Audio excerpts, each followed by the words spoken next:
A la Listo. orden. Sí. Bueno, ante todo, muy buenas tardes, ingeniero Roque Benavides. Mi nombre es Rodrigo Ali. Soy miembro de la revista Energía Andina, especializada justamente en el análisis del sector minero energético. Y de antemano le vamos a agradecer muchísimo por habernos dado la oportunidad de hacerle esta entrevista, la cual creemos Faltaba más. importante, la cual creemos sumamente importante, dada su larga trayectoria empresarial y desde su amplia tradición minera, sobre todo, manifestada en Buenaventura, una empresa fundada por don Alberto Benavides de la Quintana y que ahora usted preside como presidente del directorio, y que también tiene más de 12.000 colaboradores en diversas regiones del país, generando crecimiento y desarrollo. Muchas gracias, ingeniero Roque Benavides, nuevamente y un gusto tenerlo con nosotros. Muchas gracias a ustedes. ¿Qué tal, ingeniero? Buenas noches. En este caso también miembro de la revista Energía Andina, Julio de Paz. Bueno, yo soy egresado de la carrera de Ingeniería de Petróleo y Gas Natural de la Universidad Nacional de Ingeniería. Entonces, como Eso, ya eso Rodrigo, nos gusta. Eso nos gusta, que sea de la Universidad Nacional de Ingeniería. Yo soy profesor ahora en la Universidad Nacional de Ingeniería. mire, qué bien. ¿En qué facultad están dictando? La Facultad de Minería, Metalurgia y Geología. Yo enseño en la maestría de gestión minera. Perfecto, sí. La verdad que entonces nosotros a partir de la revista Energía Andina hemos tratado ya de llevar, ¿no?, esta información a todos los sectores, lo que es energía, minería, hidrocarburos, electricidad. Entonces agradecemos nuevamente su presencia y bueno, esperemos que esta reunión sea amena entre ambas partes para hacer la dinámica. Así espero, por supuesto. Sí, ingeniero. Muchísimas gracias también por tus palabras, Julio. Bueno, vamos a empezar haciendo una pregunta importantísima y es, ante esta situación de incertidumbre sanitaria, política, económica y social, ¿cuál es el análisis que usted tiene con respecto al Perú y específicamente del sector minero? Bueno, la verdad es que si es que uno analiza la historia económica reciente del Perú y uno ve el crecimiento económico desde el año 2005 a la fecha, del 2005 al 2010, la economía peruana creció 40%, 40%. Del 2010 al 2015 creció 25%, ya fue decayendo. Y del 2015 al 2020 hemos crecido 0%. Mucha gente no se da cuenta de eso y es producto, por supuesto, de la inestabilidad política que hemos sufrido en estos últimos 5 años, donde hemos tenido 4 presidentes, 9 presidentes del Consejo de Ministros, 2 congresos de la República, y todo eso agravado por la crisis sanitaria que no tiene precedentes en la historia de la humanidad y que el Perú manejó tan mal. Eso es lo que ha llevado a lo que yo denomino una tormenta perfecta para las elecciones del 2021. El pueblo del Perú, la población del Perú, está absolutamente frustrada, absolutamente decepcionada de su economía y de sus políticos. Y nos ha llevado a una polarización que realmente es lamentable y que nosotros vemos, pues, por supuesto, con preocupación. Yo creo que las elecciones del año 2021 han sido muy polarizadas por un lado, donde el 18% del padrón electoral, 18% del padrón electoral votó por el primer y segundo candidato. 18%, no me equivoco. Lo que pasa es que hay votos blancos y viciados y, por supuesto, otros candidatos. El 47% del padrón electoral votó por el 100% de los congresistas que tenemos. Ni siquiera el 50% de la población votó por los congresistas que tenemos. Y en el Congreso de la República existen 11 bancadas, no me equivoco. Son 10, pero hay una, que es la de Perú Libre, que está dividida esencialmente entre los seguidores del señor Cerrón y el señor Castillo. Por lo tanto, son 11 bancadas. Y entonces, lo que tenemos que ver para adelante es cómo subsanamos esta frustración, por un lado, y cómo subsanamos esta polarización y esta atomización del Congreso de la República. Y yo no veo otra forma que con el diálogo, con el consenso, con llegar a acuerdos entre los distintos líderes políticos. Todo eso, por supuesto, en la campaña presidencial para aterrizar en lo que Rodrigo me preguntaba sobre la minería, ha tenido que ver con el sector minero. Un candidato hablando, la verdad que con poco conocimiento, de que quisiera poner 70% de impuesto a las ventas, cosa que es realmente insólito y simplemente eso es decir, pues paremos pues toda la industria minera. Y la otra candidata hablando de cómo se redistribuye directamente al bolsillo de las comunidades el canon minero, que no es otra cosa que el 50% del impuesto a la renta. Entonces, el sector minero ha sido el foco, de alguna manera, de ambos candidatos, y creo yo que también tendremos que discutir como industria con quien salga elegido finalmente. Es importante, y ustedes que vienen de formaciones académicas muy adecuadas, es importante que lo que tengamos que buscar para el sector minero es la competitividad y no necesariamente cómo extraerle recursos.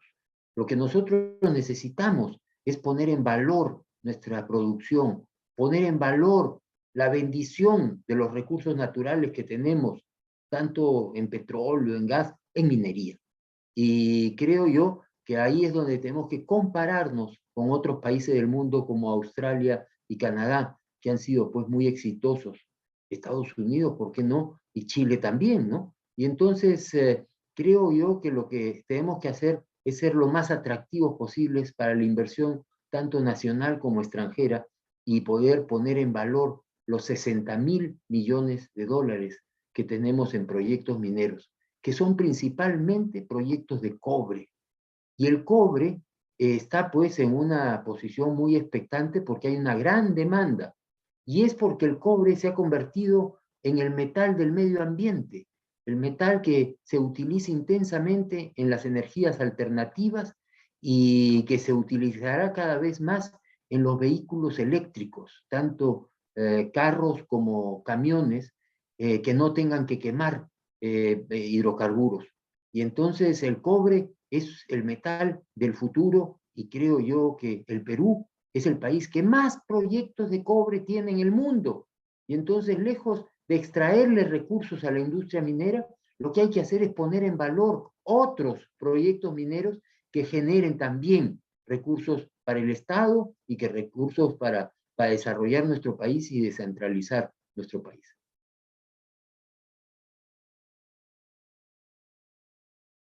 Así es, ingeniero. Definitivamente, ese es un punto a tomar en cuenta y creo que es la clave quizás para resolver toda esta incertidumbre. Este es el enfoque que se necesita para específicamente quizás tomar un análisis y más decisiones adecuadas al sector minero, que es tan importante en nuestros días.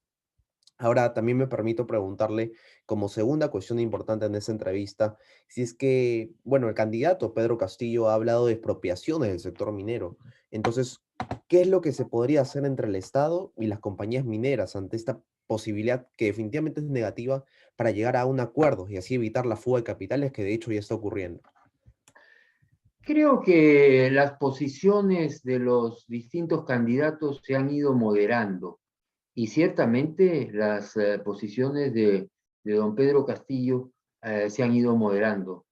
Creo que alguien le corrigió diciendo que no convenía pues nacionalizaciones y estatizaciones, que ya las hemos vivido en el pasado. Ustedes son gente joven, pero nosotros que hemos vivido la época del gobierno militar del general Velasco, somos testigos del desastre que fueron las empresas estatales.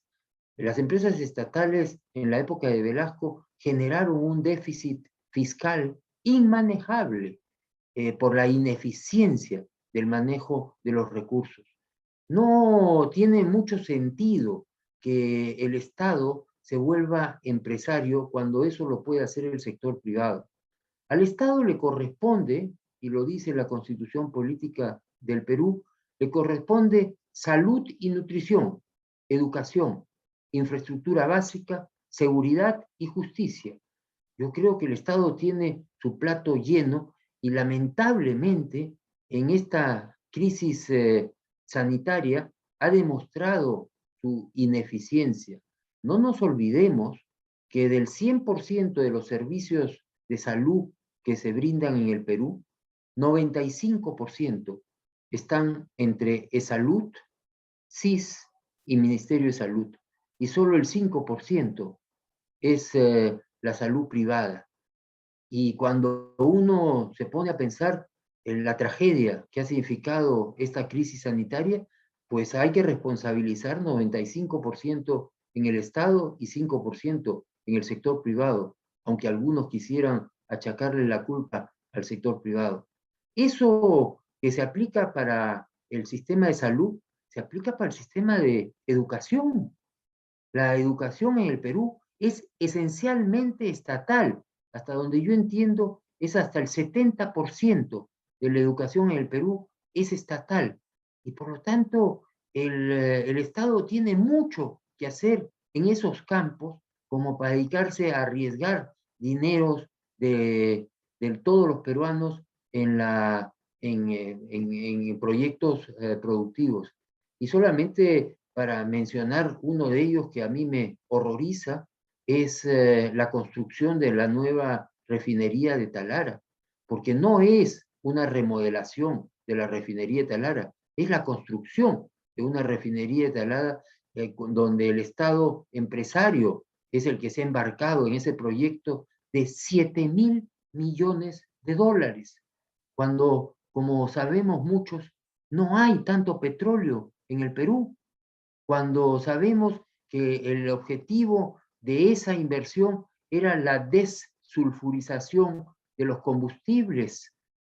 Repsol, que tenía que hacer el mismo trabajo, ha hecho una inversión de 850 millones de dólares en la refinería de La Pampilla, y Petroperú ha hecho una inversión de 7.000 millones de dólares, como que no suena bien, ¿ah? Y lo que ha sucedido es que finalmente, liderados por el señor Campodónico en su momento, siendo presidente de Petroperú, se dedicaron pues a empresarios y a hacer una nueva refinería. ¿Eso es lo que queremos que suceda en otros sectores? Yo dejo ahí la reflexión.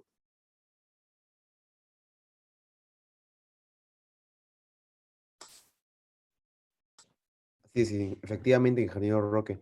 Y yo creo que para esta pregunta también es importante tomar en cuenta lo que también mencionó en algún momento, una frase muy usada también por parte de usted y que es muy certera en este tipo de preguntas y en este tipo de situaciones en las que necesita diálogo, ¿no? Lo que dijo Ramiro Prialé, entre peruanos no podemos ser enemigos, podemos ser adversarios políticos, pero entre adversarios políticos debemos promover el diálogo a favor del Perú. Tenemos que comenzar a dejar de tener esta lógica de enemigos y comenzar a colaborar, ¿no? Y tratar de ver las deficiencias que ha tenido el Estado en el desarrollo de la pandemia y comenzar a buscar soluciones que puedan, digamos, incentivar el desarrollo y la reactivación de los sectores económicos más importantes, como en este caso también lo es la minería, ¿no? Entonces, definitivamente debe haber un consenso, debe haber un diálogo, ha existido una moderación, pero debe seguir impulsándote todas estas iniciativas que usted ha mencionado y que son tan importantes hoy en día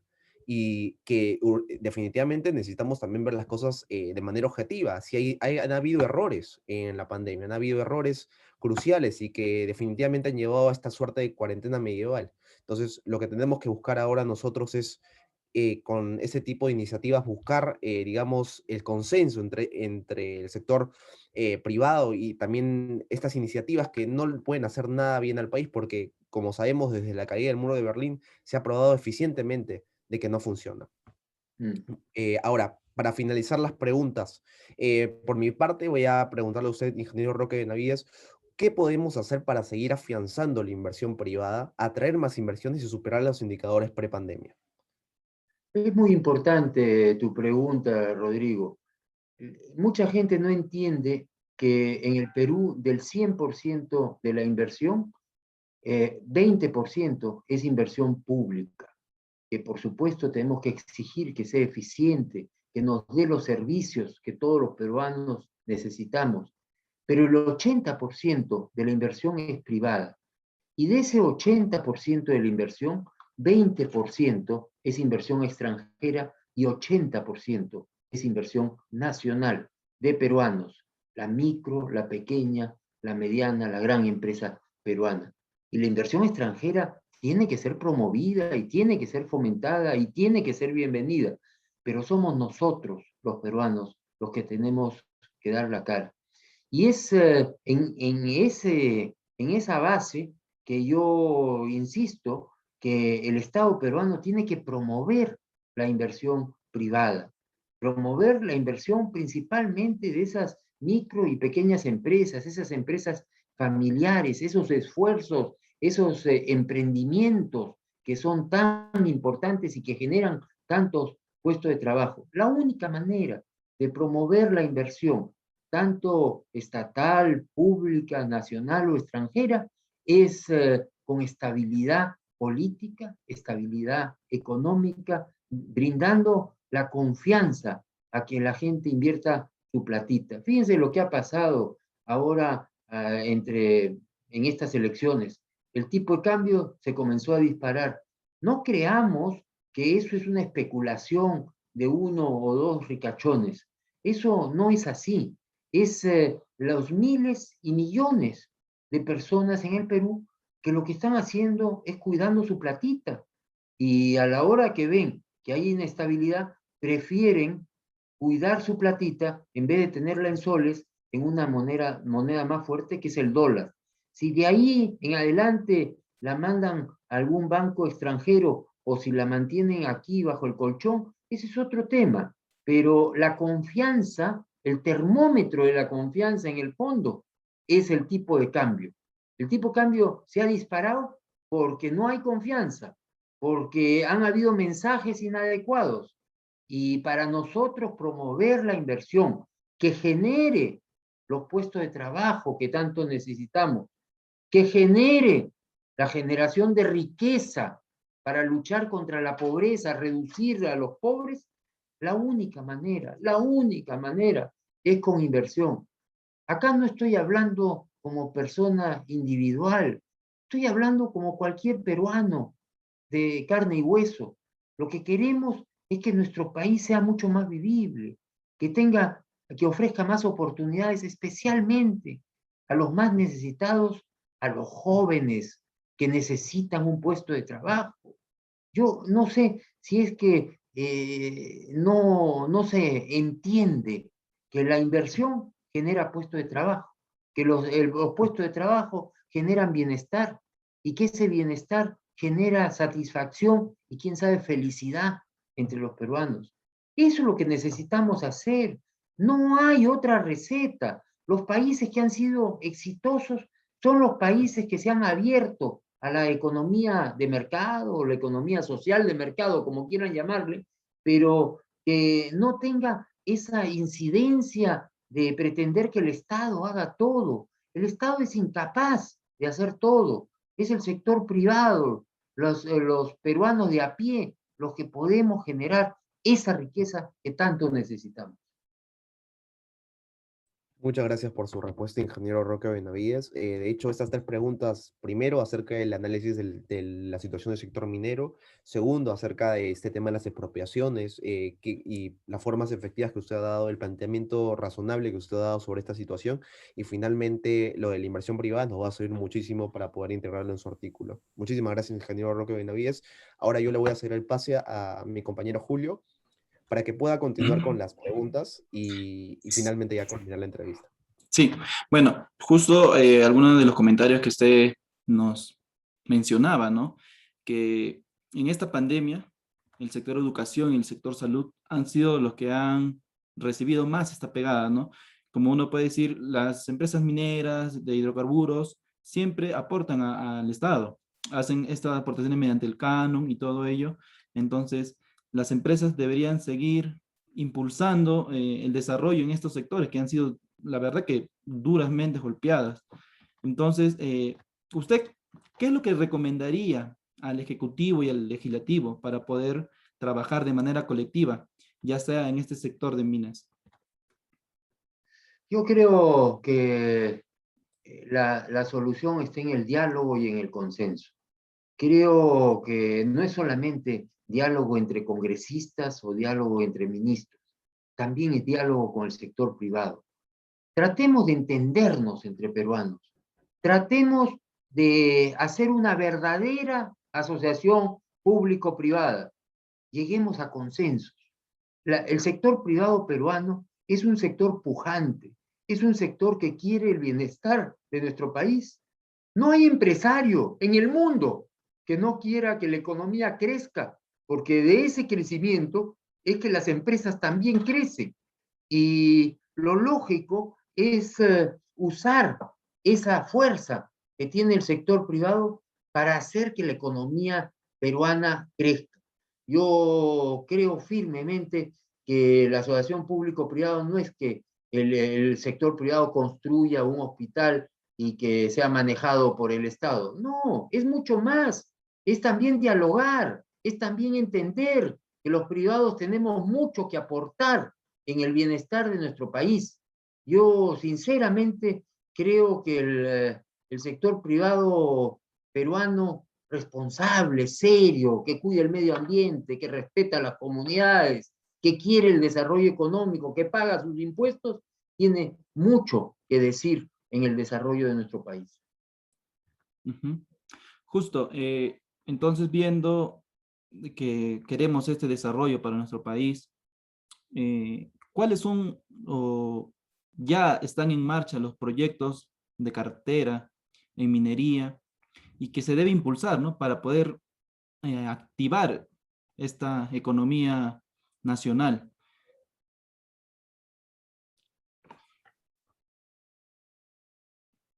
Tú me preguntas cuáles son esos proyectos. Sí, ¿cuáles serían estos proyectos en cartera de las minerías? Mira, en los proyectos, según el Ministerio de Energía y Minas, existen 60.000 millones de dólares en proyectos mineros.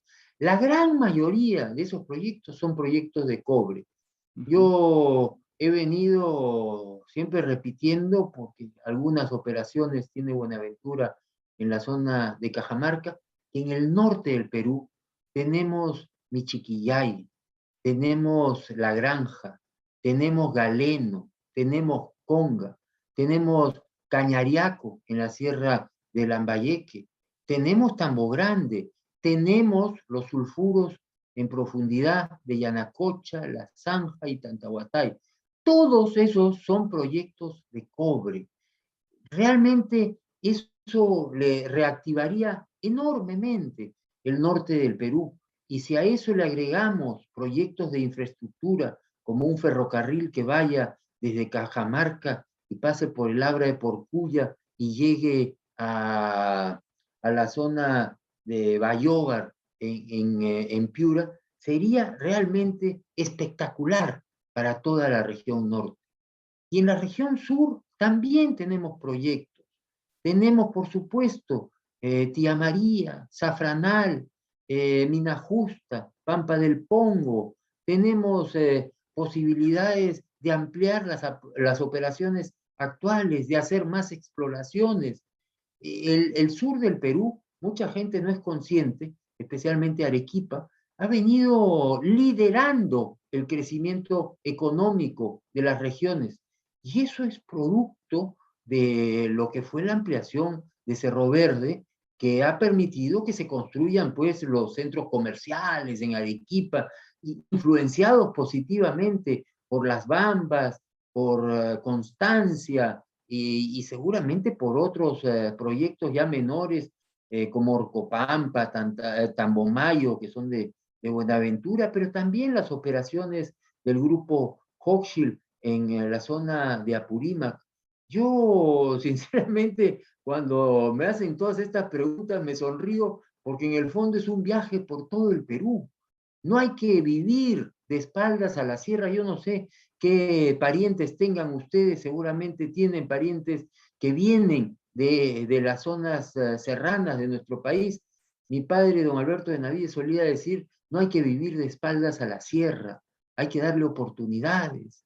Yo agrego, no se puede vivir de espaldas a la sierra, ni a la selva, ni a las áreas rurales de nuestro país. Tenemos que hacer un esfuerzo por generar actividad económica, generar empleo en esas regiones.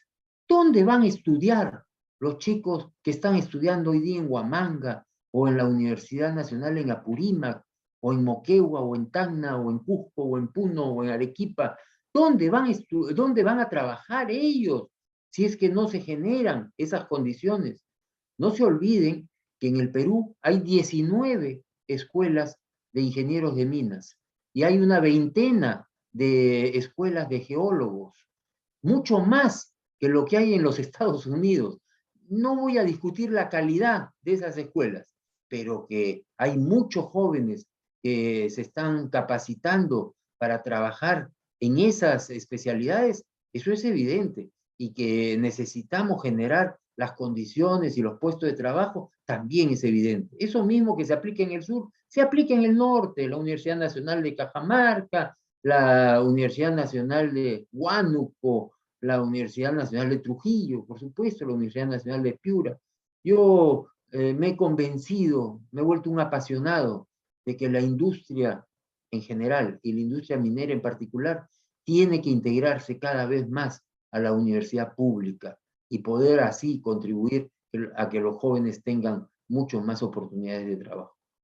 Sí, exactamente, ¿no? Entonces, ante todos estos profesionales que ya están egresando y ven este nuevo panorama en el que nos encontramos, usted, como ya se sabe, en estos próximos días ya están a punto de proclamar a Pedro Castillo como el eventual presidente del Perú. ¿Su empresa aceptará replantear los contratos que tiene con el Estado? ¿O qué sugeriría? Yo tengo que compartir contigo que no entiendo a qué contrato se refiere. Nosotros no tenemos ningún contrato firmado. Nosotros tenemos concesiones del Estado y esas concesiones están de acuerdo a ley. Entiendo yo que hay contratos de estabilidad tributaria, eso es distinto, y nosotros no tenemos ningún contrato firmado con el Estado por estabilidad tributaria. Sí hay empresas asociadas a nosotros, como el caso de Cerro Verde, que tienen un contrato de estabilidad tributaria, y esos son contratos ley, que no sé si ustedes conocen, que contemplan que quien firma un contrato y por lo tanto le dan estabilidad a los tributos que tienen que pagar por un plazo, no sé de cuánto, creo que son 20 años, pues tienen que pagar más impuesto a la renta que lo que pagan el normal de los peruanos. En el caso de Cerro Verde, si el impuesto a la renta es 29.5%, pues Cerro Verde paga 31.5%. Entonces, para contar con esa estabilidad, que no es otra cosa que el Estado se comprometa a no variar las condiciones. Ustedes comprenderán que la minería son grandes inversiones y de muy largo plazo, y por lo tanto, lo más importante es la estabilidad que el Estado peruano le pueda ofrecer a esas empresas. Si es que esos contratos se quieren renegociar, pues tendrán que renegociarse de acuerdo entre las dos partes, porque la palabra empeñada, el contrato que firma o que firmó el Estado en su momento con algunas empresas mineras, tendrá que aceptarse, renegociar, pero no se renegocia de un lado y no del otro, ¿eh? Así que yo invoco, por supuesto, a que respetemos la palabra empeñada del Estado peruano. El Estado peruano es una continuidad de gobiernos, no es que el Estado peruano cambia a partir del 28 de julio de este año, ¿eh? El Estado peruano sigue su curso y veremos pues qué cosas son las condiciones que quiere plantear el nuevo gobierno. Efectivamente, ingeniero Roque Benavides. De antemano, bueno, ya habiendo finalizado el tiempo, le damos muchísimas gracias. Solo añadir un comentario. Quizás sí, evidentemente hay propuestas muy radicales, pero afortunadamente hay un tema de la mayoría en el Congreso que en este caso no se está dando y que quizás haga que estas políticas tan radicales tengan que ser consensuadas con otras bancadas y pueda llegarse a consensos, porque al final lo que se quiere es llegar a consensos. Y definitivamente con todos los proyectos mineros que usted nos ha mencionado, con todo el planteamiento que nos ha mencionado, en general vamos a poder complementar bastante el artículo y vamos a poder hacerlo bastante fructífero. De antemano, ingeniero Roque Benavides, le agradecemos nuevamente por su tiempo, por habernos dado esta entrevista y nada, quedamos agradecidos con usted y esperamos contar también en una nueva oportunidad. Yo les agradezco a ustedes porque para mí sus preguntas me hacen también reflexionar. Yo solamente puedo decir mi verdad y mi verdad está a favor de que haya mayor progreso en el Perú. El que tiene que agradecerle soy yo. Muchas gracias y por supuesto no dejo de mencionar a la Universidad Nacional de Ingeniería, a la Universidad Nacional de San Marcos, con quien me une un estrecho vínculo y que yo aprecio tanto. Yo les comentaba que yo soy profesor en la Universidad Nacional de Ingeniería en el posgrado de gestión minera, en el curso de estrategia empresarial. Hace 3 semestres, todo virtual. No he tenido la suerte de abrazarme con ninguno de mis alumnos, pero yo espero que una vez que regresemos a la normalidad, yo pueda acceder a las aulas de la Universidad Nacional de Ingeniería, que fue el alma mater de mi padre, don Alberto Benavides de la Quintana. Muchísimas gracias. Muchas gracias, ingeniero Roque. Muchas gracias, ingeniero. Por parte de, queremos una foto protocolar para poder tenerla en nuestros archivos.